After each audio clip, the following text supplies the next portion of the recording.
ઓમ શ્રી ગણેશાય નમઃ. જય શ્રી કૃષ્ણ મિત્રો. આજે હું કર્માબાઈની ખીચડી એવી સરસ પવિત્ર વાર્તા છે.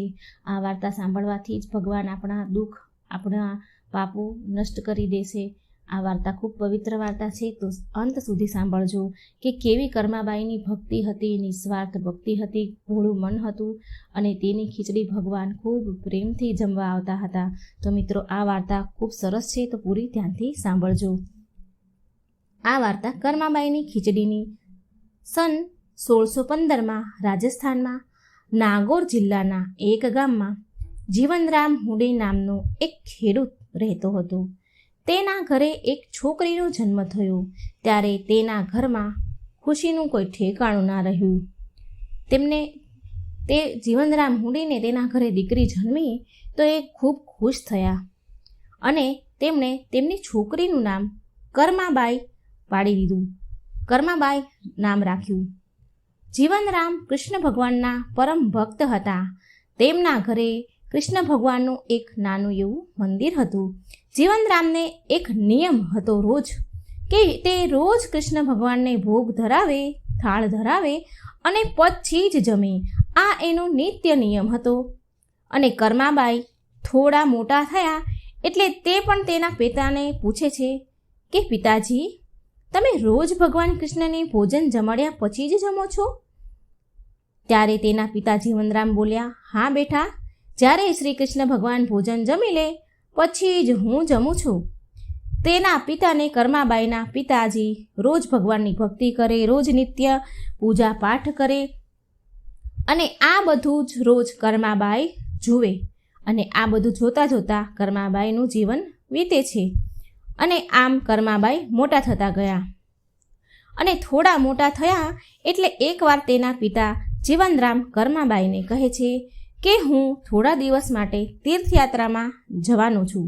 માટે કર્મા, તું મારા ગયા પછી વિધિસર જેવી રીતે હું ભગવાન કૃષ્ણની પૂજા પાઠ કરું છું તેમ વિધિસર શ્રી કૃષ્ણ ભગવાનની પૂજા તું કરજે અને ભગવાનને થાળ ધરાવીને ભોગ લગાવ્યા પછી જ તું જમજે.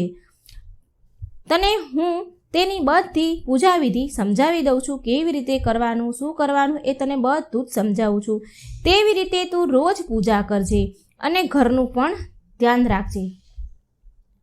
કર્માબાઈ તેના પિતાને કહે છે, સારું પિતાજી, હું ભગવાનને રોજ જમાડીશ અને હું પછી જ જમીશ. તમે ચિંતા ન કરશો. તમે શાંતિથી તીર્થયાત્રામાં જાઓ. તમે ઘરની જરા પણ ચિંતા ન કરશો. આમ જીવનરામ કર્માબાઈના પિતા ભગવાનની પૂજા વિધિ બધી સોંપી અને ઘરની જવાબદારી પણ કર્માબાઈને સોંપીને તીર્થયાત્રા પર ચાલ્યા ગયા. હવે બીજો દિવસ થયો એટલે કર્માબાઈ સવારે ઉઠી ભગવાન માટે ખીચડી બનાવે છે. બાજરાની ખીચડીમાં ઘી ગોળ નાખીને સરસ મજાની ખીચડી બનાવે છે અને ભગવાનને ધરાવે છે. અને કર્માબાઈ ભગવાનને બોલે છે કે લો પ્રભુ, હે કાના, મેં ખીચડી બનાવીને મૂકી છે. તમને જ્યારે પણ ભૂખ લાગે ને ત્યારે તમે ખાઈ લેજો. ત્યાં સુધી હું બધા ઘરના કામ કરી લઉં. આમ કર્માબાઈ ખીચડી મંદિરમાં મૂકે છે, થાળ ધરાવે છે અને પછી તે ઘરના કામ કરવામાં લાગી જાય છે. અને કર્માબાઈ કામ કરતાં કરતાં વચ્ચે 1-2 વખત ભગવાનના મંદિરમાં આવીને જોઈ લે છે કે તે ભગવાનને જે થાળ ધરાવ્યો, ખીચડી ધરાવી, તેમણે ખાધી કે નહીં. પણ જ્યારે તે જોવા આવે ત્યારે ખીચડી એમની એમ પડી હોય. કર્માબાઈ વિચારે છે કે લાગે છે ભગવાનને હમણાં ભૂખ નહીં હોય. કંઈ નહીં, થોડી વાર પછી જમી લેશે ભગવાન. થોડી વારમાં પાછા એ કામ કરવા ચાલ્યા ગયા. ફરી થોડી વાર પછી એ જોવા આવ્યા મંદિરમાં, પણ ભગવાનની ધરાવેલી ખીચડી એમની એમ, એમાંથી જરાક પણ હલી નહીં. એટલે કર્માબાઈ વિચારે છે કે કેમ ભગવાન ખાતા નહીં હોય. અને કર્માબાઈ મંદિર પાસે આવીને કૃષ્ણ ભગવાનને કહે છે, હે કાના, ભગવાન, તમે કેમ ખીચડી નથી ખાઈ રહ્યા? તમને કંઈ ખીચડી ના ભાવી મારી? તમે કેમ ખીચડી નથી ખાતા? લાવો હું થોડો ઘી અને ગોળ એમાં ઉમેરી દઉં. એટલે કર્માબાઈએ ખીચડીમાં ઘી અને ગોળ ઉમેર્યો. કર્માબાઈ ખીચડીમાં ઘી અને ગોળ ઉમેરી અને પાછા ભગવાનને કહે છે, ભગવાન, હવે મેં ખીચડીમાં ઘી ગોળ નાખ્યો છે, હવે તમે ખાઈ લો. મારા પિતાજી તમારી જમવાની જવાબદારી મને સોંપીને ગયા છે. તે હવે થોડા દિવસ પછી જ આવશે. ત્યાં સુધી ભગવાન તમારે મારા હાથનું બનાવેલું જ ખાવું પડશે. મને વધારે કોઈ વ્યંજન, પકવાન કે બીજી રસોઈ નથી બનાવતા આવડતી. બસ મને ખીચડી જ આવડે છે. તો તમે આ મારી બનાવેલી ખીચડી ખાઈ લો ને ભગવાન. આવી રીતે કર્માબાઈ ભગવાનને કહે, ભગવાન, હું તમને વિનંતી કરું છું, તમે જમી લો ને. મારા પિતાજી મને કહીને ગયા છે કે જ્યાં સુધી ભગવાન ન જમી લે ત્યાં સુધી તું પણ ન જમતી. માટે ભગવાન, હું સવારની ભૂખી છું, માટે તમે જમશો તો જ હું જમી શકીશ ને. કારણ કે મારા પપ્પા મને કહીને ગયા છે, પિતાજી મારા કહીને ગયા છે. કર્માબાઈ ભગવાન પણ તો બી ખીચડી ખાતા નથી. કર્માબાઈ ભગવાનથી નારાજ થઈને મંદિર પાસે જ બેઠા રહ્યા. કામ બધું ઘરનું પતી ગયું અને પછી મંદિર પાસે જ બેસી રહ્યા કે ભગવાન જમે પછી હું જમું. પણ આમને આમ સવારથી બપોર થઈ અને બપોરથી સાંજ પડી, પણ ભગવાનની સામે કર્માબાઈ ભૂખ્યા જ બેઠા રહ્યા. અને આ તરફ ભગવાન જુએ છે કે કર્માબાઈ ભૂખ્યા છે અને તે જીદ પર આવી ગયા છે. એટલે તે મૂર્તિમાંથી અવાજ આવ્યો, કર્માબાઈ, ઓ કર્માબાઈ, તમે તો પડદો કર્યો જ નહીં. તમે પડદો કરશો તો હું જમીશ ને.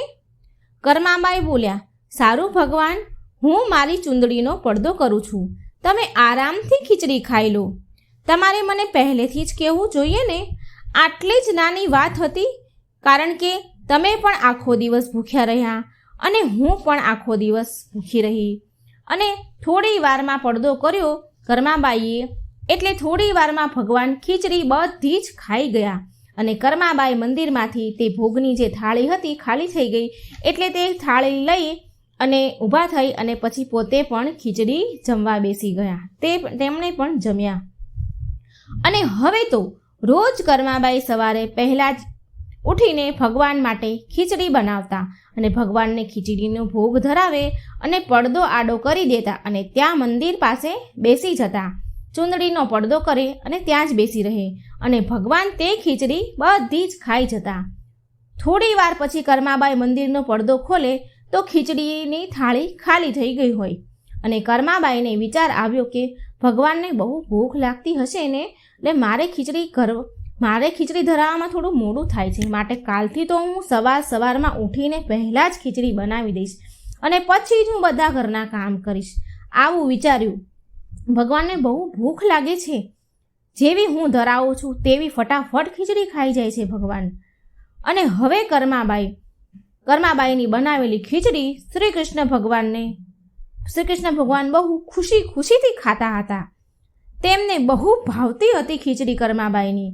તે પૂરી થાળી સાફ કરી જતા. થાળીમાં એક પણ દાણો ન હોય ખીચડીનો.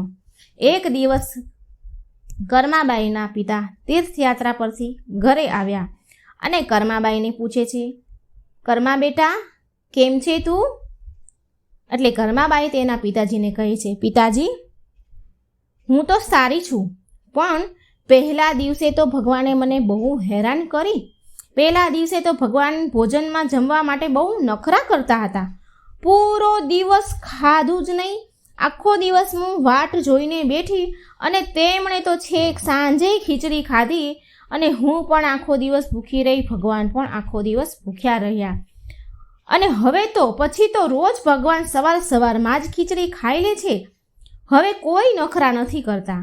હું રોજ સવારે પહેલાં ઉઠીને ભગવાનને પહેલાં જ ખીચડીનો થાળ ધરાવી દઉં છું, કારણ કે ભગવાનને બહુ ભૂખ લાગતી હતી. હું જેવી ખીચડી મૂકું એવી જ ભગવાન ખાઈ લેતા હતા. એટલે હું સવારમાં વહેલા જ ઉઠીને પહેલાં ખીચડીનો ભોગ જમાડી દઉં છું ભગવાનને અને પછી જ હું બધા ઘરના કામ કરું છું. કર્માબાઈના પિતાજી ભગવાનને 2 હાથ જોડીને કહેવા લાગ્યા, હે પ્રભુ, તમારી લીલા કોણ જાણે. હું તમને તીર્થયાત્રામાં શોધી રહ્યો હતો, પણ તમે તો મારા જ ઘરમાં બિરાજમાન છો. ધન્ય છે પ્રભુ કૃષ્ણ ભગવાન, તમને ધન્ય છે. જીવનરામ કર્માબાઈને કહે છે, બેટા, તારા જેવી દીકરી પામીને હું તો ધન્ય થઈ ગયો. હવેથી તું જ રોજ તારા હાથેથી ભગવાનને રોજ ભોગ થાળ ધરાવજે, કેમ કે શ્રી કૃષ્ણ ભગવાનને તારા હાથનો બનાવેલો થાળ તારા હાથનું બનાવેલું ભોજન બહુ ભાવે છે અને તે ખુશ થઈને ખાય છે, જમે છે.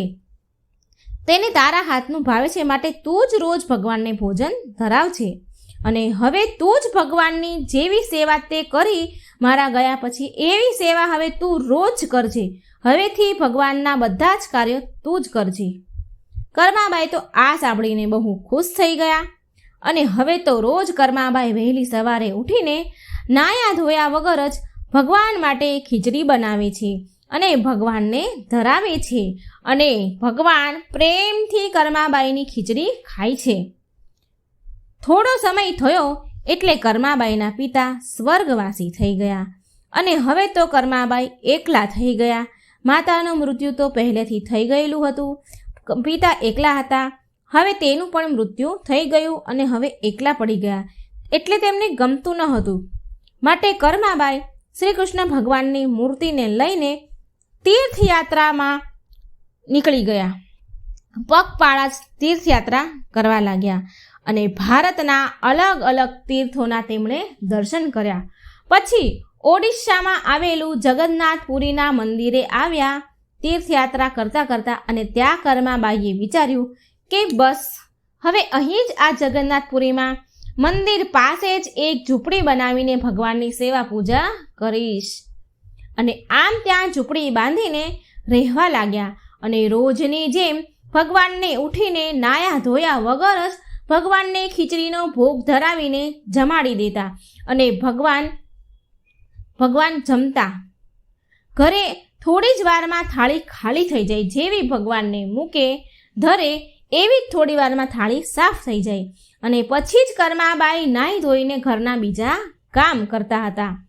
એકવાર સવારે એક નાનું એવું બાળક કર્માબાઈની ઝૂંપડીમાં આવે છે અને બોલે છે, માં, ઓ માં, મને બહુ ભૂખ લાગી છે, કંઈ ખાવાનું હોય તો મને થોડું આપો ને. હે માં, મને બહુ ભૂખ લાગી છે. ત્યારે કર્માબાઈ બોલ્યા, હા હા બેટા, અંદર આવ, અંદર આવી જા. મેં હમણાં જ ખીચડીનો થાળ ભગવાનને ધરાવ્યો છે. શ્રી કૃષ્ણ ભગવાનને થાળ હમણાં જ ધરાવ્યો છે. ચાલ અંદર આવી જા, તું પણ ખીચડી ખાઈ લે. તે છોકરોને કર્માબાઈ ખીચડી આપે છે અને તે છોકરો ખૂબ પ્રેમથી ખીચડી ખાય છે. કર્માબાઈ કહે છે, લે હજી વધારે આપું થોડી ખીચડી.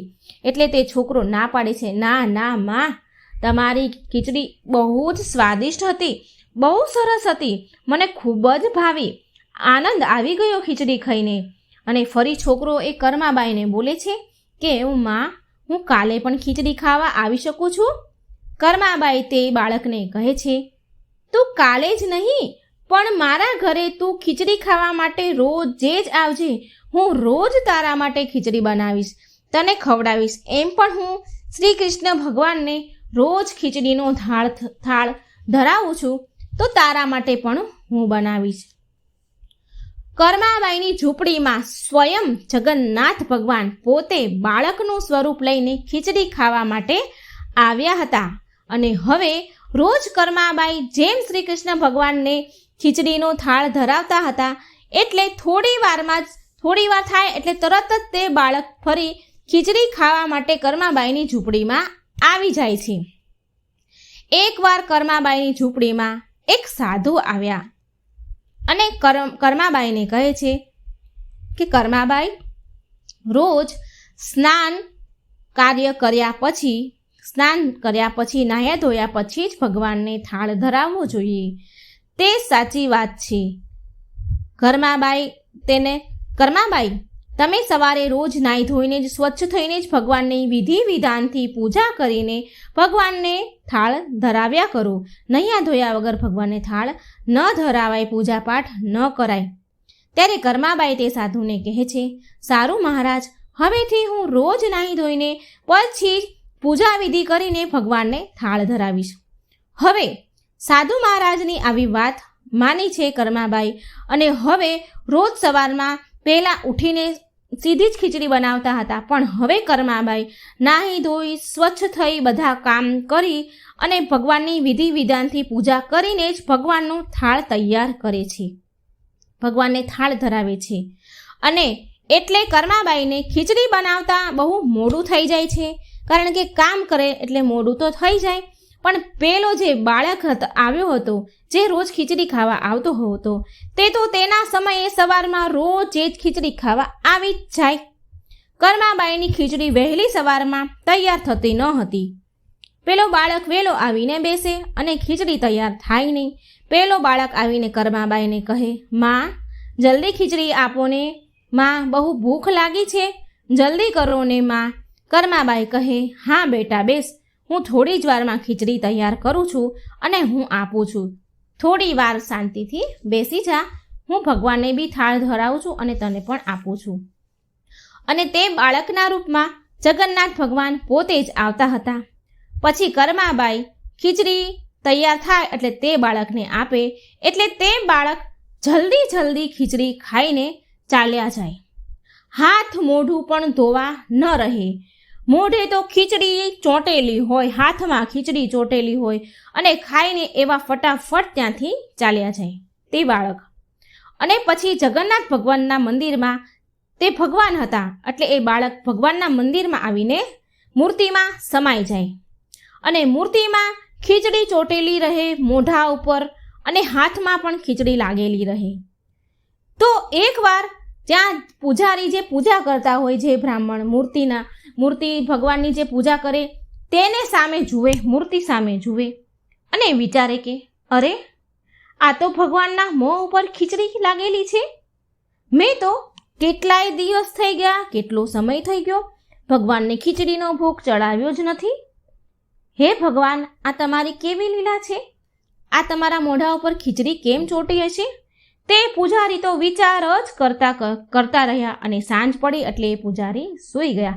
આખો દિવસ તે પૂજારીએ એવો જ વિચાર કર્યો કે આજે ભગવાનના મોઢા અને હાથ ઉપર ખીચડી કેમ? હવે જ્યારે એ રાત પડી અને સૂઈ ગયો તે પૂજારી, એટલે જગન્નાથ ભગવાન તે પૂજારીના સપનામાં આવ્યા અને ભગવાન તે પૂજારીને કહે છે કે મારી ભક્ત કર્માબાઈ જે જગન્નાથપુરીમાં જ રહે છે, તે બહુ જ પ્રેમ ભાવથી સવારે ઉઠીને બાજરાની ખીચડીનો થાળ ભગવાનને ધરાવે છે અને હું રોજ સવારે જલ્દી જાગીને કર્માબાઈની ખીચડી ખાવા માટે જાઉં છું. મને કર્માબાઈના હાથની ખીચડી બહુ ભાવે છે. પણ એક સાધુએ તેની ઝૂંપડીમાં આવીને કર્માબાઈને એવું કહી ગયા છે કે સ્નાન, પૂજા, વિધિ વિધાનથી પૂજા પાઠ કરીને પછી જ ભગવાનનો થાળ બનાવો અને ધરાવો. એક સાધુ એને આવું કહી ગયા છે અને હવે તે કર્માબાઈએ તે સાધુની વાત માની અને રોજ નાહી ધોઈને વિધિ વિધાનથી પૂજા પાઠ કરી પછી જ મારા માટે ખીચડી બનાવે છે અને મને ખાવા આપે છે. હવે આ બધા કામ કરતાં કર્માબાઈને બહુ મોડું થઈ જાય છે અને મને બહુ વધારે ભૂખ લાગે છે અને અહીં મંદિરમાં પણ ભક્તો મારી વાટ જોવે છે, માટે હું એ ખીચડી જલ્દી ખાઈને આવી જાઉં છું અને મારા મોઢા હાથ પર ખીચડી એટલે લાગેલી હોય છે, હું હાથ પગ મોઢું ધોયા વગર જ આવી જાઉં છું, ફટાફટ ખાઈને આવી જાઉં છું, એટલે મારા મોઢા ઉપર ખીચડી હતી. હવે પૂજારીજી ભગવાનની સપનામાં વાત સાંભળે છે અને ભગવાન સપનામાં એવું પણ કહે છે કે તે સાધુને જઈને કહો કે કર્માબાઈને સ્નાન વિધિ કર્યા વગર સવારમાં ભોગ બનાવવાનું, થાળ ધરાવવાનું કહી દે. આટલું ભગવાન કંઈ અંતર્ધ્યાન થઈ ગયા. હવે પૂજારીજી ભગવાનની સપનામાં આવેલી જે વાત, ભગવાને જે વાત કરી સપનામાં, તે સાંભળી અને પછી તે સાધુને શોધવા લાગ્યા. કયો સાધુ હતા કે જેણે આવું કર્માબાઈને કહ્યું? આ બધું તેણે બધા લોકોને પૂછપરછ કરી, બધા લોકોને વાત કરી અને તે સાધુને શોધવાનું કહ્યું. અને એક દિવસ તે સાધુ પૂજારીને મળી ગયા. એટલે પૂજારી બધી ભગવાનની સપનાની વાત તે સાધુને કહે છે અને તે સાધુ તો ગભરાઈ જાય છે અને કર્માબાઈની પાસે તેમની ઝૂંપડીમાં ગયા અને કર્માબાઈને કહ્યું કે કર્માબાઈ, તમે શ્રી કૃષ્ણ ભગવાનના પ્રથમ પ્રિય ભક્ત છો, પરમ ભક્ત છો. તમારા માટે કોઈ નીતિ નિયમ નથી, તમારે કોઈ નીતિ નિયમ પાળવાની જરૂરત નથી. તમે જેવી રીતે પહેલાં ભગવાનને સવારે વહેલા ઉઠીને આનંદ પ્રેમથી શ્રી કૃષ્ણ ભગવાનને થાળ ધરાવતા હતા તેવી રીતે જ હવે ધરાવજો. તમારે કોઈ નહાવા ધોવાની જરૂરત નથી. પહેલાં જ સવારમાં ઉઠીને ભગવાનને ખીચડીનો ભોગ લગાવી દેજો. એટલે કર્માબાઈ સાધુ મહારાજને કહે છે, સારું માં સાધુ મહારાજ, હવે હું પહેલાંની જેમ જ સવારે ઉઠીને ભગવાનને ભગવાનને થાળ ધરાવી દઈશ. અને હવે પહેલાંની જેમ જ કર્માબાઈ સવારે વહેલા ઉઠીને શ્રી કૃષ્ણ ભગવાન અને પેલા બાળકને જે રોજ ખીચડી ખાવા આવે છે ભગવાનના રૂપમાં, તે ખીચડી કર્માબાઈ તેને ખવડાવી દેતા હતા. આવું બહુ વર્ષો સુધી ચાલ્યું. ભગવાન જગન્નાથ બાળ સ્વરૂપમાં રોજે જ કર્માબાઈની ઘરે ખીચડી ખાવા જતા હતા. બહુ વર્ષો સુધી આવું ચાલતું રહ્યું. સ્વયં જગન્નાથજી ખીચડી ખાવા આવતા. હવે ઘણા વર્ષો થઈ ગયા. કર્માબાઈ પણ વૃદ્ધ થઈ ગયા. તે સ્વર્ગવાસી થયા. તેમનું મૃત્યુ થઈ ગયું પછી એકવાર. અને પછી તો જગન્નાથપુરીના મંદિરમાં જે જગન્નાથ ભગવાનની મૂર્તિ હતી તેમાંથી તો આંસુની ધારા વહેવા લાગી. અહીં કર્માબાઈનું મૃત્યુ થયું અને આ બાજુ ભગવાનની આંખમાં તો આંસુડાની ધાર થવા લાગી. અને આ બાજુ પૂજારી અને ત્યાંના જે રાજા હતા તે ભક્તો મંદિરમાં ભગવાનની મૂર્તિમાંથી આંસુની ધારા વહેતી જુએ છે. અરે ભગવાન રડે છે. બધા ગભરાઈ ગયા. ભગવાનની મૂર્તિમાંથી આંસુ નીકળે એટલે બધાને ડર લાગી ગયો. તે પૂજારી ભગવાનને હાથ જોડીને પ્રાર્થના કરે છે, હે ભગવાન, મારાથી કોઈ ભૂલ થઈ ગઈ કે શું? ત્યાંના રાજા પણ ભગવાનને હાથ જોડીને કહે છે કે હે ભગવાન, અમારાથી શું અપરાધ થઈ ગયો? તમે આટલા બધા દુઃખી કેમ છો? આટલા બધા કેમ રડી રહ્યા છો? તે ભગવાનને પ્રાર્થના કરવા લાગ્યા. ખૂબ દુઃખી થયા ભગવાનને રડતા જોઈ. અને એ જ રાતે જ્યારે પૂજારીજી અને તે રાજા સૂઈ ગયા ત્યારે ભગવાન જગન્નાથજી તે પૂજારી બ્રાહ્મણના અને રાજાના સપનામાં ગયા અને ભગવાનને કહે છે કે તેની ભક્ત જે હતી કર્માબાઈ, જે રોજ તેની ખીચડીનો થાળ ધરાવતી હતી, તે આ ધરતી લોક પરથી વિદાય થઈને ભગવાનમાં વિલીન થઈ ગયા છે. હવે તેમને સવારમાં બાજરીની ખીચડી કોણ ખવડાવશે? આ દુઃખ તેમને હતું. એટલા માટે હું આજે રડી રહ્યો છું. આવું સપનામાં ભગવાને તે રાજાને અને તે પૂજારીને કહ્યું કે કર્માબાઈ ભગવાનમાં વિલીન થઈ ગયા એટલે તેને બહુ દુઃખ થયું. બીજા દિવસે પૂજારી અને બ્રાહ્મણ બંને એકબીજાને મળે છે. પૂજારી અને રાજા બંને એકબીજાને મળે છે અને ભગવાનના સપનાની વાત એકબીજાને કહે છે. તો બંનેને ભગવાને સરખું જ કહ્યું હતું કે કર્માબાઈના કારણેથી તેની મૂર્તિમાંથી આંસુ વહેતા હતા. હવે ભક્ત કર્માબાઈ આ લોક પરથી વિદાય થઈ ગયા છે. એટલે રાજા તે બ્રાહ્મણને કહે છે કે હું એવું ઈચ્છું છું કે આજથી રોજ કર્માબાઈના નામની બાજરીની ખીચડીનો પ્રસાદ થાળ રોજ ભગવાન જગન્નાથને ધરાવવામાં આવે. આવી મારી ઈચ્છા છે, જેનાથી ભગવાનને કર્માબાઈની કમી ન લાગે અને તેમને કર્માબાઈના નામની ખીચડી પણ ખાવા મળે. એટલા માટે રોજ પછી તે બ્રાહ્મણ ભગવાનને બાજરાની ખીચડીને પ્રસાદ થાળ રોજે જ ધરાવતા હતા. અને તે દિવસથી કહેવાય છે કે ભગવાન જગન્નાથજી પુરીમાં જે છે જગન્નાથપુરીમાં મંદિરમાં બાજરાની ખીચડીનો થાળ સવારમાં આજે પણ ધરાવવામાં આવે છે. કર્માબાઈની બાજરાની ખીચડીની પ્રથા નિભાવવામાં આજે પણ આવે છે. તો મિત્રો, આ હતી ભક્ત કર્માબાઈ, શ્રી કૃષ્ણ ભગવાનની પરમ ભક્ત કર્માબાઈની પવિત્ર વાર્તા. જો મિત્રો તમને આ વાર્તા સારી લાગે તો મારી ચેનલને લાઇક, સબસ્ક્રાઈબ અને શેર જરૂર કરજો. ભગવાન તમારા ઘરમાં હંમેશા ખુશીઓથી મહેકતા રહે એવી પ્રાર્થના. જય શ્રી કૃષ્ણ. રાધે રાધે. થેન્ક